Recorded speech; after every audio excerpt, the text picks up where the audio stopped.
between this bat and the bat that you just met? Any differences? One is a lot bigger. Anything else that's different about him? Go ahead. It's got bigger wings, a lot bigger wings. How about that face? Is there anything different about its face? Kind of pointed. They actually call these bigger bats like this a flying fox because they look a lot like a fox. They have humongous eyes. This bat, no bat is blind. All bats can see, but this bat can see it better than we can. And she also has a nose that can smell up to a mile away. So she has a really, really good nose.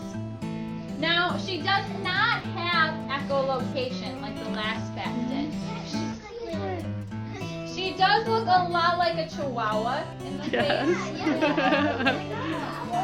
She looks a lot like, and that's why they call them the flying foxes, is because they look a lot like a dog.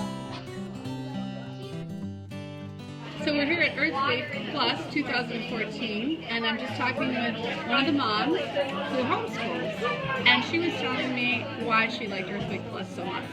I love Earth Week Plus so much because when I brought my kids here, each station is focusing on something that we have already learned or are learning in science right now, and so they're getting good backup for our lessons. Well, that's great. And you'll see some video later of the water and ocean acidification testing that they were doing. Exactly. Thank you.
bubbles with that.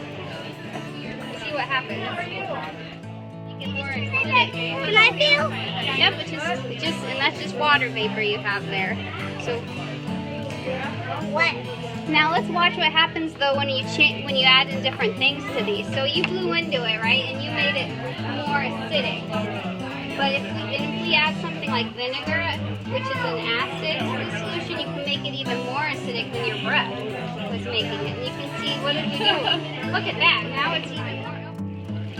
So we try to show the kids what erosion does and what the river does to the banks, and which is eat away the sides of it. And so a lot of times what we do as an organization is come in with full trees and secure them to the sides of the banks. And what that does is reflect the energy from the water off the trees instead of off of the banks. And as you can see now, it's not eroding the bank anymore, and the trees are taking all of the energy. As long as the trees are there, yeah. As long as the trees are there, yep. That's a great holistic practice that we do instead of, coming and chopping the banks off or something like that. All right. So do you know what type of pollution cars might produce? Well, so they use gasoline, right? To drive around, you have to put gasoline in your car to make it go. Right. And so you have a gas tank to hold it, and sometimes maybe that gas tank will leak, right? So let's say this car has a leaked gas tank. So this is actually out of this. So this is some funny green gas that's coming out of our car. So why don't you put a little bit of green gas on the road by the car? It's just like a salt shaker. You gotta pour a little bit out on the road. Yeah, just on the road by the car. Maybe a little more. All right, so there's our gas spill on the road. So now we have these spray bottles, and these are gonna be like rain. So you get to make it rain on the landscape, and I'll help you too. So let's make it rain over our gas spill here. And the rain's washing the gas off. See how the gas is moving, buddy? It's gonna end up in the river pretty soon. Yeah, it's coming. See? You see the green? And then the gas is in the lake. Yeah. There it River goes. to the lake. So you gotta remember, anything that ends up on our roadways is gonna run off down into our lake. Yeah. What lives in lakes? Fishies, yeah, and other animals. What do people like to do in lakes? They like to catch those fish, maybe even You don't go like swimming, to swim in right? lakes, do you? Yeah, you do. You like to swim in